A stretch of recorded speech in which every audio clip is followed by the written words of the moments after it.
சுசீலாவோட நடத்த சரியில்லைன்னு அவ புருஷன் வீட்டை விட்டே ஓடி இருப்பான். சுசீலா பதுங்கி பதுங்கி பண்ணையார் வீட்டுக்கு போயிட்டு இருப்பா. இவளுக்கு 2 வயசு பொண்ணு வேற இருக்கும். பண்ணையார் வீட்டுல இருந்து திரும்ப பதுங்கி பதுங்கி வரும்போது ஊருக்கார பொண்ணுங்க பார்த்துட்டு, ச்சே இப்படிலாம் சம்பாரிச்சு தான் நீ உன் வயசு பொண்ணுங்களை காப்பாத்துருமான்னு திட்டுறாங்க. அவ அமைதியா வீட்டுக்கு போயிடுறா. இவளுக்கு 2 பொண்ணுங்கன்னு சொன்னல. பொண்ணு சுபத்ரா காலேஜ் படிச்சுட்டு இருப்பா. அப்போ ராஜான்னு ஒரு அழகான வசதியான பையனை பார்த்து சிரிச்சு அவனுக்கு காதலே வந்துடும். ரொம்ப நல்ல பையன், குடிக்க மாட்டான், தம் அடிக்க மாட்டான். இவன் வீட்டுல தனியா இருக்கும்போது இன்னொரு பொண்ணு வந்தா கூட அந்த பொண்ணுகிட்ட சுபத்ரா பத்தி தான் பேசிட்டு இருப்பான். சுபத்ரா அட்ரஸ் எங்க இருக்கு அப்படி இப்படின்னு. அந்த பொண்ணு எல்லாத்தையும் சொல்லிட்டு எதுக்கு இதெல்லாம் கேட்கறேன்னு கேட்டா சும்மாதான் அப்படின்னுவான். சும்மாதாங்கிற வார்த்தையில இவ்வளோ அர்த்தம் இருக்கான்னு அவன் நினைக்கிற அளவுக்கு அவன் சுபத்ராவை பத்தி ஆசையா பேசிட்டு இருப்பான். கோயிலுக்கு போனா எல்லாரும் சாமி சிலையை பார்த்து கும்பிடுவான். ஆனா இவன் சிலை மாதிரி நின்று முன்னாடி இருக்கிற சுபத்ராவை சாமியாட்டம் பார்ப்பான்.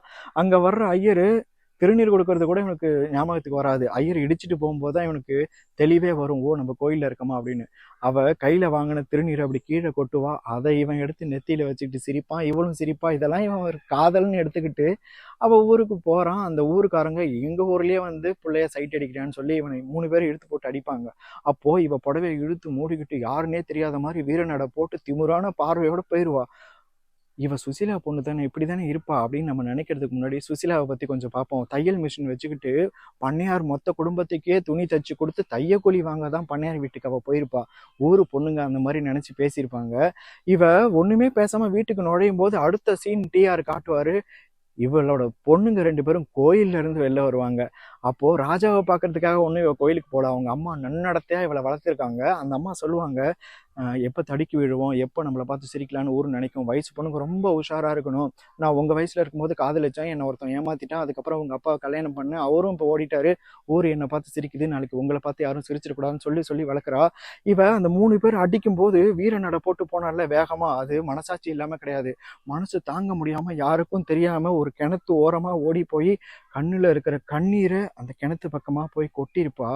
வீர நட போட்டால தளர்ந்து போன நடையா அந்த கிணத்து பக்கம் சாஞ்சு நின்று அவ அழுதுகிட்டு இருப்பா. அந்த திமிரான கண்ணு குழந்தை மாதிரி அழுதுகிட்டு இருக்கும். இழுத்து மூடி முந்தானையை மூடிட்டு வந்தால அதுல எவ்வளோ காதல் அவ மூடி வச்சிருக்காங்கிறதெல்லாம் அந்த முந்தானை இறங்கி அவ அழும்போதுதான் நமக்கு தெரியும். ஒரு வசதி இல்லாத காரணத்தினாலையும் சூழ்நிலையினாலையும் நமக்கு பிடிச்ச காதலை பிடிக்கலன்னு சொல்லி ஒதுக்குறதை விடவா ஒரு வேதனை இருந்துற போது அழுத கண்ணீரை அங்கேயே முடிச்சுட்டு அந்த கிணத்துல இருந்து தண்ணீரை எடுத்து முகத்தை கழுவிக்கிட்டு அங்கிருந்து மனசை பாறையாட்டம் இறுக்கிக்கிட்டு அவ கிளம்புறா. ராஜாவோட காதல் அந்த பாறையை உருக வைக்குமா? வாசமில்லா மலரிது வசந்தத்தை தேடுது.